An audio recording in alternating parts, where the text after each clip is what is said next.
Okay, we're back with Debbie. Debbie, you've now worn the appliance for approximately, what, 2 to 3 weeks now. Just share with us, if you could, a little bit, what were your experiences with that? I know I mentioned earlier to you, we saw you about 2 days afterwards because you were having, you felt like you were bouncing around a little bit. But tell me in your own words kind of what your experiences have been, what you found, and what's happened over these last couple of weeks. The first couple days, as you said, I was bouncing around. It was a little uncomfortable.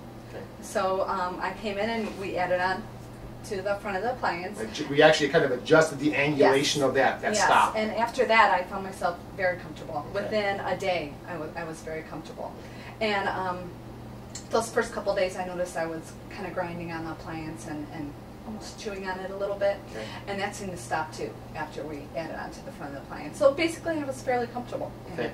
So what have you noticed? Okay, when you take the appliance out, what do you find? You know, you take the appliance out and you just like tap your natural teeth together. What do you find contacting? What do you find? I have one spot in the back on the right side. Okay, and is that way every time you take the appliance out? Every time, yes. Now, how long from the very beginning did you find until you kind of stabilized on that point? How long was it? I think it was 3 to 4 days. 3 to 4 days. Yes. Okay, and it's consistently that way all the time now. Consistently now, yes. It's been for 2 weeks now. Okay, good.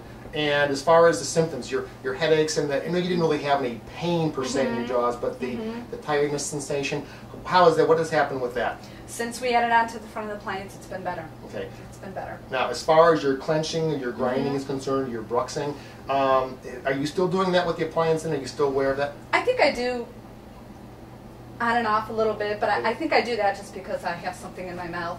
Okay. And it's just a foreign thing there, so I kind of, slide on it a little bit, but the headaches have been better. Okay. All right. Well, tell you what. At this point in time, let's we're going to keep that in mind. I'd like to record that relationship now between your upper and lower teeth. Okay. I feel pretty confident from what you're describing and what you're going through that relationship is stabilized. Good. And I should note here too, and we've noted before, that we've done a complete joint and masticatory system evaluation on Debbie. And Debbie has, again, fortunately, very healthy joints. Her right joint is a Piper stage 1, which is a very healthy, totally healthy, absolutely no problems at all, healthy condyle disc assembly. Debbie's left joint has a little bit of degenerative change. She's a Piper type 2 or class 2.